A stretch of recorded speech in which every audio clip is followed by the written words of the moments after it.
Nah, guys, kembali lagi di channel Aprisitorus, di mana channel ini akan memberikan diri kamu suatu informasi baik dari pekerjaan, asmara, keuangan, serta kehidupan diri kamu secara general. Sebelum saya memberikan suatu informasi dari berbagai aspek yang barusan saya katakan tadi, saya juga mengingatkan kepada teman-teman, informasi yang saya berikan terhadap diri kamu bukan suatu acuan untuk kamu ambil dan untuk kamu terima. Saya hanya bisa memberikan diri kamu suatu informasi berdasarkan kartu yang saya pegang ini. Diri kamu hanya bisa berencana terhadap kehidupan kamu, akan tetapi di balik dari informasi dan perencanaan tersebut, lagi-lagi yang menentukan adalah Sang Pencipta. Sebelum saya mengambil satu persatu kartu yang saya pegang ini secara acak, saya juga mengingatkan kepada teman-teman apabila ketemu dengan channel saya agar menekan tombol subscribe-nya dan menyalakan loncengnya supaya next video saya lebih semangat untuk memberikan suatu informasi baik dari kondisi energi kamu, manusia yang selama ini kamu prioritaskan, serta pihak ketiganya. Oke Wak Geng, kali ini saya ingin mengarah terhadap pihak ketiga. Hanya sekedar ingin mengarah dan ingin mengetahui bagaimana situasi pembawaan energi yang dimiliki oleh pihak ketiga.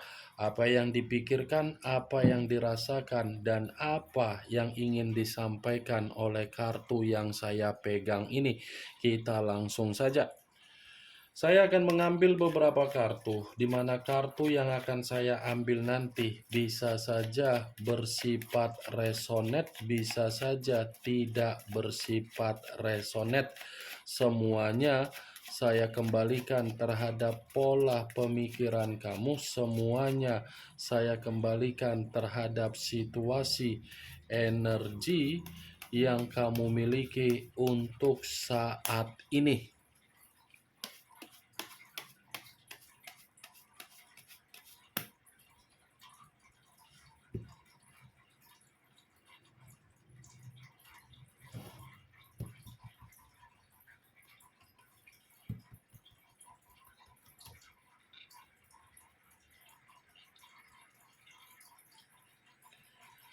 Muncul kartu ini. Sekali lagi saya mengatakan muncul kartu yang saya pegang ini, di mana kemunculan kartu yang saya pegang ini seperti memberikan suatu isyarat atau gambaran yang dimana gambaran tersebut berasal dari kondisi pemikiran. Kondisi pemikiran yang bisa saja saya mengategorikan sepertinya ini pihak ketiga sedang merasa kacau. Bukan hanya kacau, tetapi seperti ada yang membuat pihak ketiga ini dalam posisi yang begitu sangat stres. Kalaupun saya mencoba untuk menarik dari kata stres, stres ini bisa saja dari komitmen yang dilakukan oleh pihak ketiga terhadap manusia yang meninggalkan diri kamu. Sepertinya manusia yang meninggalkan diri kamu ini memberikan suatu tindakan tidak berbeda jauh dari tindakan yang pernah dituangkan terhadap diri kamu. Saya mengakui manusia itu memperlakukan pihak ketiga dalam posisi tidak berbeda jauh terhadap diri kamu. Tetapi manusia tersebut memiliki alasan kenapa manusia itu memperlakukan pihak ketiganya seperti situasi tersebut. Bisa saja manusia itu merasa ketika dia terlalu memprioritaskan pihak ketiga, dia merasa sangat menyesal, di mana kata penyesalan ini seakan-akan membuat diri manusia yang meninggalkan diri kamu tidak dihargai. Saya berbicara seperti ini bukan dalam arti saya ingin mengatakan pihak ketiga tidak ada kesalahan, dan bukan saya katakan manusia yang meninggalkan diri kamu tidak ada kesalahan. Justru saya berbicara seperti ini karena memang ada perbandingan, ada hubungan timbal balik, tetapi hubungan timbal balik ini seakan-akan tidak menerima suatu bentuk resiko yang diinginkan. Kartu pertama yang saya pegang ini, Wak Geng, kamu bisa melihat sendiri bagaimana posisi gambar di dalam kartu yang saya pegang ini.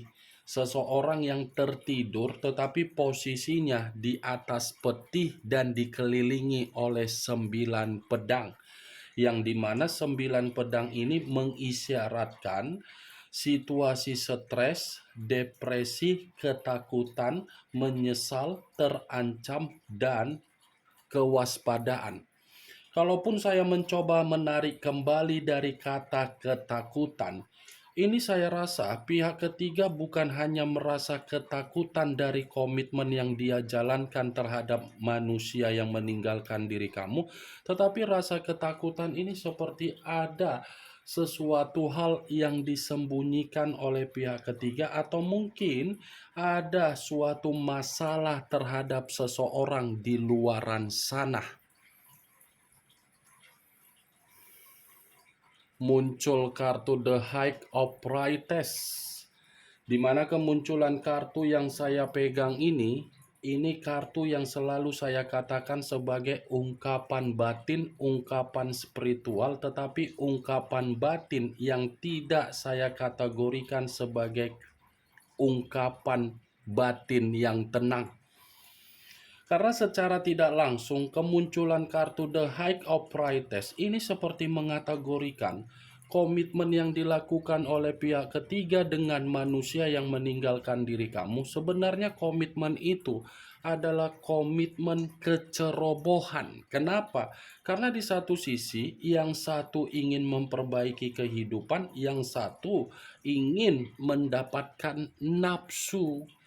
Itu adalah bentuk kesalahan yang begitu sangat fatal, tetapi kesalahan yang fatal ini tidak bisa untuk diterima oleh kedua belah pihak. Ingin yang enak-enaknya saja untuk dirasakan. Begitu hal yang tidak enak, saya rasa tidak mau dirasakan oleh kedua belah pihak. Muncul kartu The Fool. The Fool banyak arti, tetapi saya mencoba untuk menarik 3 arti saja: kebodohan, kemurnian, dan pemerasan. Kalaupun saya mencoba untuk menarik dari kata kemurnian, lagi-lagi komitmen mereka berdua ini bukanlah komitmen yang sudah memiliki sifat baik saat ini. Karena secara tidak langsung, The Fool ini pun masih mengategorikan dari komitmen mereka berdua jalankan, ada seseorang yang dijadikan sebagai unsur manfaat, aset berjalan, dan jembatan untuk memperbaiki kehidupan. Saya hanya bisa mengategorikan seseorang karena seseorang ini bisa mengarah terhadap pihak ketiga, bisa saja mengarah terhadap manusia tersebut, karena secara karakter kedua belah pihak ini tidaklah baik. Muncul kartu The Wheel of Fortune.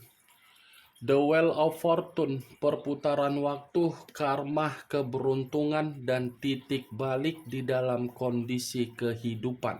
Kalau saya mencoba untuk menggabungkan berbagai perkataan yang barusan saya katakan tadi, seakan-akan The Wheel of Fortune ini mengatakan komitmen yang mereka berdua jalankan suatu bentuk komitmen yang tidak bersifat beruntung saat ini. Tidak ada sifat keberuntungan yang sedang terjadi di dalam komitmen mereka berdua. Ya, kalaupun saya mengategorikan keberuntungan, itu pun hanya sementara waktu saja ketika di awal pertemuan komitmen mereka berdua ini dijalankan. Ini tinggal menunggu waktunya saja untuk menerima suatu bentuk resiko, atau mungkin waktu yang saya katakan ini sudah terjadi terhadap kedua belah pihak, tetapi kejadian tersebut disembunyikan. Muncul kartu strength, unsur api berlambangkan 3 zodiak, Aries, Leo, dan Sagittarius.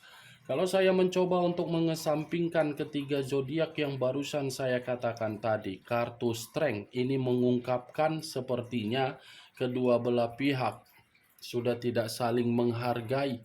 Memang ada kondisi perasaan di dalam komitmen tersebut, yang dimana perasaan ini bukanlah secara ketulusan, hanya sekedar formalitas untuk dijadikan sebagai pondasi, yang dimana pondasi tersebut hanya mendapatkan keberuntungan.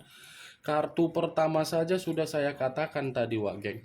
9 pedang, yang dalam arti apa? Stres, depresi, trauma, menyesal, mengancam, ketakutan, kekhawatiran, kewaspadaan. Muncul kartu Price of the Discs. Price of the Discs, saya rasa walaupun komitmen itu sudah bersifat tidak nyaman, komitmen itu adalah kecerobohan, komitmen itu adalah bentuk kebodohan yang dimana tidak ada kemurnian, bukan berarti komitmen itu tidak dikendalikan. Masih ada suatu bentuk kondisi yang mengendalikan. Karena apa? Karena memang tidak mau bersifat rugi. Muncul kartu Nine of Pentacles, terdiri dari 9 koin. Kalau saya mencoba untuk menarik satu koin dari ke-9 koin yang barusan saya katakan tadi, ternyata komitmen itu masih bersifat dikendalikan. Karena apa? Alasannya dari kebutuhan, alasannya dari keuangan. Ternyata selama ini komitmen yang mereka berdua jalankan, bentuk kemakmuran itu hanya berbicara di awal, bukan untuk saat ini. Untuk saat ini apa? Tidak bersifat makmur. Nih Dewa Geng, karena bagi saya ketika saya mengangkat kartu 9 koin ini, kalaupun saya mengatakan kondisi keuangan yang dimiliki oleh manusia yang meninggalkan diri kamu bersifat berantakan, ya bisa saja karena kartu ini. Nih Dewa Geng. Muncul kartu Price of Swords, kartu pedang yang keluar. Kalau saya mencoba untuk menarik dari kata pedang, pedang yang saya tarik ini lagi-lagi seperti mengisyaratkan bahwasannya kedua belah pihak ini sudah saling apa ya, mempojokkan, sudah saling membanding-bandingkan, sudah saling mengata-ngatain, sudah saling mengintimidasi, sudah saling meluapkan amarah. Muncul kartu The Emperor, unsur api berlambangkan 3 zodiak kembali, Aries, Leo, dan Sagittarius. Kalau saya mencoba untuk mengesampingkan ketiga zodiak yang barusan saya katakan tadi, lagi-lagi The Emperor ini mengisyaratkan posisi pemikiran yang dimiliki oleh pihak ketiga dalam posisi yang tidak stabil. Dalam posisi yang tidak stabil, di mana ketidakstabilan itu sudah menganggap manusia yang meninggalkan diri kamu sudah tidak bertanggung jawab.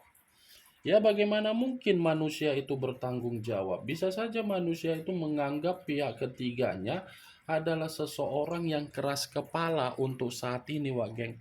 The Emperor, kalaupun saya mencoba untuk menarik dari posisi energi kamu, kemungkinan manusia itu masih ketergantungan terhadap diri kamu dan masih ingin bertemu terhadap diri kamu dan masih ingin reunian serta nostalgia terhadap diri kamu. Saya memang masih menarik dari posisi energi kamu, tetapi bukan berarti posisi energi kamu itu menjadi acuan untuk saya katakan dalam pembawaan energi yang dimiliki oleh pihak ketiga. Tetap posisi kartu ini mengatakan pembawaan energi yang dimiliki pihak ketiga dalam pembawaan energi yang stres, depresi, dan tidak stabil. Kemunculan kartu The Emperor sebagai kartu terakhir yang ingin saya katakan terhadap diri kamu dan sebagai kartu kesimpulan yang ingin saya sampaikan terhadap diri kamu. Bagaimana Wak Geng dari apa yang barusan saya katakan tadi? Apakah bisa masuk secara logika kamu atau tidak? Ya, kalau menurut diri kamu bisa masuk secara logika kamu, silakan angkat. Tetapi kalau menurut diri kamu tidak bisa masuk secara logika kamu, ya tidak usah kamu angkat. Anggap saja apa yang saya katakan tadi hanya sekedar gibahan yang tidak bermanfaat, gibahan yang tidak berkualitas, gibahan yang tidak bermutu. Setidaknya dari kartu yang saya pegang ini, kamu mengetahui apa isi dari kartu tersebut dengan situasi pembawaan energi yang dimiliki oleh pihak ketiga. Ingat, saya tidak memberikan diri kamu suatu bentuk sugesti agar sugesti tersebut bermain di dalam situasi pemikiran kamu. Semua kembali terhadap situasi pemikiran kamu untuk menyikapi dan menanggapi apa yang saya katakan tadi dan apa yang saya sampaikan tadi. Yang positif ambil, yang negatif buang. Sekian dulu informasinya. Salam kartu tarot, salam zodiak.